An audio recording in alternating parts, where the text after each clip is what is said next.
Hi friends, ಇವತ್ತು ನಾನು ಬೆಂಡೆಕಾಯಿ ಚಟ್ನಿ ಮಾಡ್ತಾ ಇದ್ದೇನೆ. ಅದಕ್ಕೆ ಬೇಕಾಗುವುದು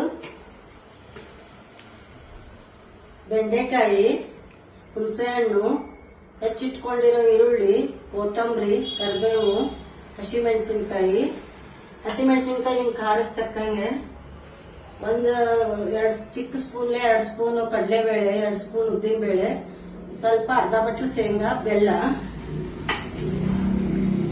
ಜೀರಿಗೆ, ಇಂಗು, ರುಚಿಗೆ ತಕ್ಕಷ್ಟು ಉಪ್ಪು. ಇಷ್ಟು ಸಾಮಾನು ಬೇಕು ಇದಕ್ಕೆ ಬೆಂಡೆಕಾಯಿ ಚಟ್ನಿ ಮಾಡ್ಲಿಕ್ಕೆ. ಬುಟ್ಟಿ ಕಾದಿದೆ,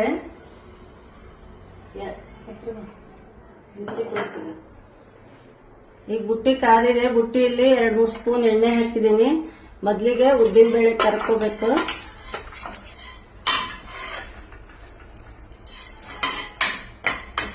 ಸ್ವಲ್ಪ ಕಂದು ಬಣ್ಣ ಬರೋವರೆಗೂ.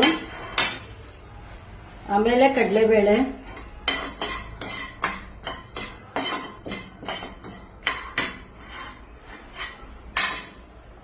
ಸ್ವಲ್ಪ ಉದ್ದಿನಬೇಳೆ ಕಂದು ಬಣ್ಣ ಬರಬೇಕು. ನೆಕ್ಸ್ಟ್ ಕಡಲೆಬೇಳೆ ಹಾಕೋದು. ಇವೆರಡು ಈಗ ಸ್ವಲ್ಪ ಕಂದು ಬಣ್ಣ ಬರೋವರೆಗೂ ಹುರ್ಕೋಬೇಕೀಗ.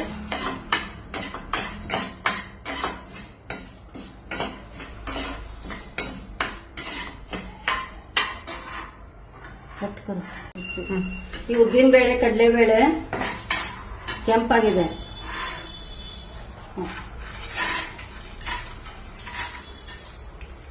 ಈಗ ಕಡಲೆಕಾಯಿ ಬೀಜನ ಅದು ಸ್ವಲ್ಪ ಫ್ರೈ ಮಾಡ್ಕೋಬೇಕೀಗ.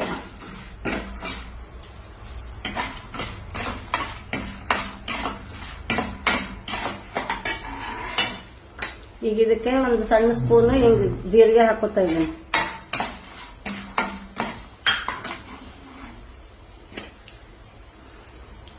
ಹಿಂಗು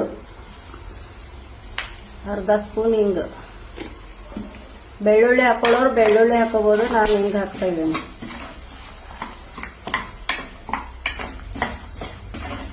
ಈಗ ಇದಾಗಿದೆ. ಈಗ ಒಂದು ಪ್ಲೇಟಿಗೆ ಶಿಫ್ಟ್ ಮಾಡ್ಕೊತೀನಿ. ನಾನು ಫ್ರೈ ಮಾಡ್ಕೊತೀನಿ. ಅದಕ್ಕೆ 1-2 ಸ್ಪೂನ್ ಎಣ್ಣೆ ಬೇಕು. ಅದಕ್ಕೆ ಸ್ವಲ್ಪ ಎಣ್ಣೆ ಜಾಸ್ತಿ ಬೇಕು, ಇಲ್ಲಾಂದ್ರೆ ಲೋಳೆ ಲೋಳೆ ಆಗ್ಬಿಡ್ತದ. 2 ಸ್ಪೂನ್ ಹಾಕೊಂಡಿದ್ದೀನಿ. ಈಗೆಲ್ಲ ಬೆಂಡೆಕಾಯಿ ಹಾಕ್ತೀನಿ.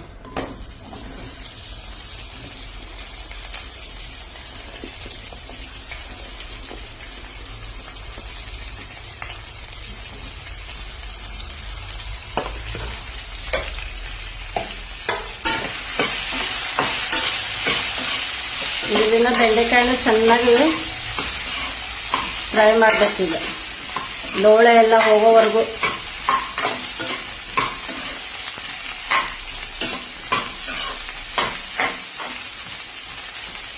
ಇದನ್ನ ಕೆಂಪಾಗೋವರೆಗೂ ಹಂಗೆ ಹುರ್ಕೋಬೇಕು. ಈಗ ಇದು ಬೆಂಡೆಕಾಯಿ ಆಗಿದೆ, ಫ್ರೈ ಆಗಿದೆ ಚೆನ್ನಾಗಿ. ಈ ತರ ಫುಲ್ ಕೆಂಪು ತರ ಆಗಿದೆ ನೋಡ್ರಿ. ಈಗ ಇದು ಪೂರ್ತಿ ಆಗಿದೆ. ಈಗ ಇದನ್ನ ತಕ್ಕೊಳ್ತೀನಿ. ಈಗ ಒಂದು ಪ್ಲೇಟಿಗೆ ಶಿಫ್ಟ್ ಮಾಡ್ತೀನಿ.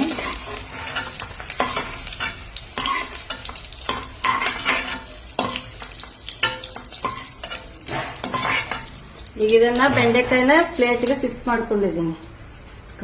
ಆಯಿಲ್ ಹಾಕ್ತೀನಿ. ಹಾಕಿ ಮೆಣಸಿನ್ಕಾಯಿ ಹಾಕ್ತೀನಿ ಮೊದಲಿಗೆ.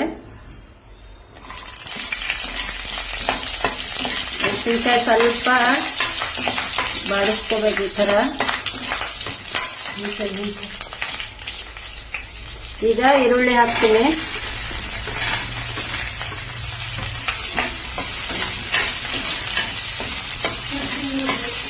ಈರುಳ್ಳಿನೂ ಸ್ವಲ್ಪ ಕೆಂಪಾಗೋವರೆಗೂ ಹುರ್ಕೋಬೇಕು ಇದನ್ನ.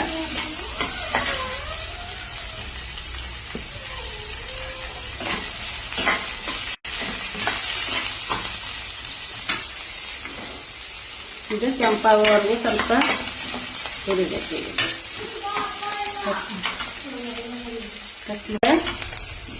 ಈರುಳ್ಳಿ ನೋಡ್ರಿ ಈ ತರ ಕೆಂಪಾಗಿದೆ, ಈಗ ಬೆಂದಿದೆ. ಈಗ ಇದಕ್ಕೆ ಕರಿಬೇವು ಹಾಕ್ತೀನಿ.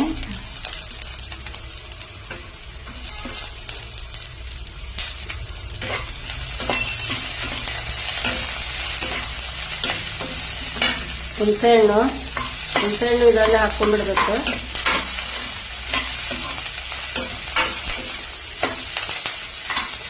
ಕೊತ್ತಂಬರಿ,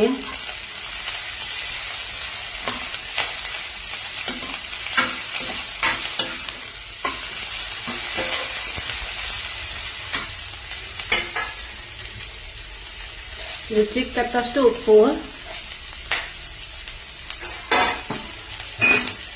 ಬೆಲ್ಲ. ಈಗ ಇದು ಆಗಿದೆ. ಈಗ ಇದನ್ನ ಗ್ಯಾಸ್ ಆಫ್ ಮಾಡ್ತೀನಿ. ಇದು ಆರಿದ್ಮೇಲೆ ಚಟ್ನಿ ಮಾಡ್ತೀನಿ ನಾನು. ಉದ್ದಿನಬೇಳೆ, ಕಡಲೆಬೇಳೆ, ಶೇಂಗಾ ಎಲ್ಲ ಕರೆದಿಟ್ಕೊಂಡಿದ್ದೀನಲ್ಲ ಎಣ್ಣೆಯಲ್ಲಿ, ಇವೆಲ್ಲ ಹಾಕಿ ಇದನ್ನ ಈಗ ಮಿಕ್ಸಿಗೆ ಹಾಕೊಂಡ್ ಬರ್ತೀನಿ. ಪೌಡರ್ ಮಾಡ್ಕೊಂಡ್ ಬರ್ತೀನಿ ಮಿಕ್ಸಿಗೆ. ಈಗ ಇದನ್ನ ಶೇಂಗಾ ಮತ್ತೆ ಉದ್ದಿನಬೇಳೆ, ಕಡಲೆಬೇಳೆ ಎಲ್ಲ ಕರೆದಿಟ್ಕೊಂಡಿದ್ದೀನಿ, ಅದು ಪೌಡರ್ ಮಾಡ್ಕೊಂಡಿದ್ದೀನಿ. ಈಗ ಇದಕ್ಕೆ ಈರುಳ್ಳಿ ಹಾಕ್ತೀನಿ.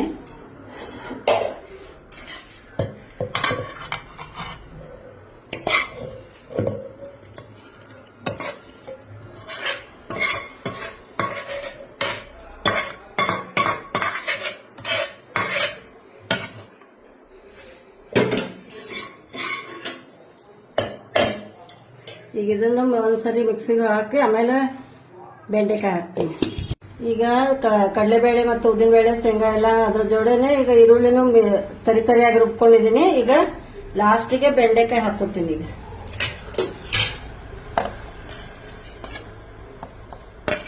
ಎಲ್ಲ ತರಿಯಾಗಿ ರುಬ್ಕೋಬೇಕು. ಬೆಂಡೆಕಾಯಿ ಆರೋಗ್ಯಕ್ಕೆ ತುಂಬಾ ಒಳ್ಳೇದು. ಮಕ್ಕಳಿಗಂತೂ ಇದು ಬ್ರೈನ್ ಟಾನಿಕ್ ಇದ್ದಂಗೆ. ಮಕ್ಕಳು ಬೆಂಡೆಕಾಯಿ ಪಲ್ಯ ಎಲ್ಲ ತಿನ್ನಲ್ಲ, ಅಂತವ್ರಿಗೆ ಈ ತರ ಚಟ್ನಿ ಮಾಡಿ ಕೊಡ್ಬೋದು. ಬೆಂಡೆಕಾಯಿ ಚಟ್ನಿ ಈಗ ರೆಡಿ ಆಗಿದೆ. ಈಗ ಇದನ್ನ ಒಗ್ಗರಣೆ ಕಾಯಿಸ್ಬಿಟ್ಟು ಅದ್ರಲ್ಲಿ ತಾಳಿಸ್ತೇನೆ. ಈಗ ಬುಟ್ಟಿ ಕಾದಿದೆ, ಆಯಿಲ್ ಹಾಕ್ತಾ ಇದ್ದೀನಿ. ಒಗ್ಗರಣೆ ಮಾಡ್ಕೊತೀನಿ. ಈಗ 2 ಸ್ಪೂನ್ ಆಯಿಲ್ ಹಾಕಿದ್ದೀನಿ.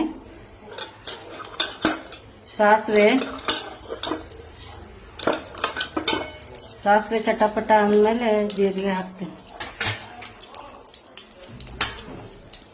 ನೀಟಾಗಿ ಹಿಡ್ಕೊರ್ಬೇಕು ಅಂತ ಇದೆ. ಜೀರಿಗೆ ಹಾಕ್ತೀನಿ, ಅರಿಶಿನ ಪುಡಿ ಹಾಕ್ತೀನಿ, ಸ್ವಲ್ಪ ಹಿಂಗು, ಕರಿಬೇವು,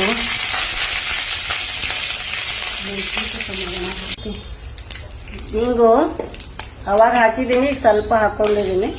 ಈಗ ಇದು ಚಟ್ನಿ ಮಾಡಿ ಇಟ್ಕೊಂಡಿದೀವಲ್ಲ, ಇದರಲ್ಲಿ ಹಾಕೋದೀಗ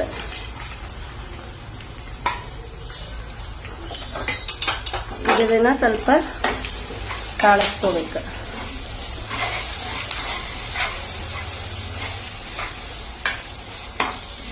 ಈ ಚಟ್ನಿ ಎಲ್ಲದಕ್ಕೂ, ದೋಸೆಗೆ ಎಲ್ಲದಕ್ಕೂ ಚೆನ್ನಾಗಿರುತ್ತೆ. ರೊಟ್ಟಿಗಳು, ದೋಸೆ ಮತ್ತೆ ರಾಗಿ ರೊಟ್ಟಿ, ಅನ್ನಕ್ಕೆ, ತುಪ್ಪ ಅನ್ನಕ್ಕೆ ತುಂಬಾ ಚೆನ್ನಾಗಿರ್ತದೆ. ಒಂದು ಸ್ವಲ್ಪ ತುಪ್ಪ ಹಾಕೊಂಡಿದ್ದ ಅನ್ನ. ಈಗ ಇದು ರೆಡಿ ಆಗಿದೆ. ಇದು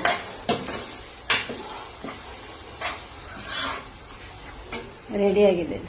ಎಳ್ಳು ರೋಸ್ಟ್ ಮಾಡಿದ್ದಿದೆ, ನಾನು ಮೊದಲೇ ಹಾಕ್ಬೇಕಿತ್ತು, ಮರಿತು. ಈಗ ಸ್ವಲ್ಪ ಮೇಲೆ ಹಾಕ್ತಾ ಇದ್ದೀನಿ. ಅದು ಟೇಸ್ಟ್ ಚೆನ್ನಾಗಿ ಬರ್ತದ. 1 ಸ್ಪೂನ್ ಹಾಕ್ಬೇಕು ಲಾಸ್ಟಿಗೆ ಎಣ್ಣೆಲ್ಲ. ಇನ್ನು ಬಿಸಿ ಇದೆ ಅಲ್ವಾ, ಈಗ ಹಾಕಿದ್ದೀನಿ.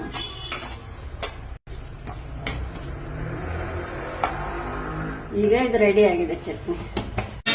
ರವಿ ನೀನು ಆಗಸದಿಂದ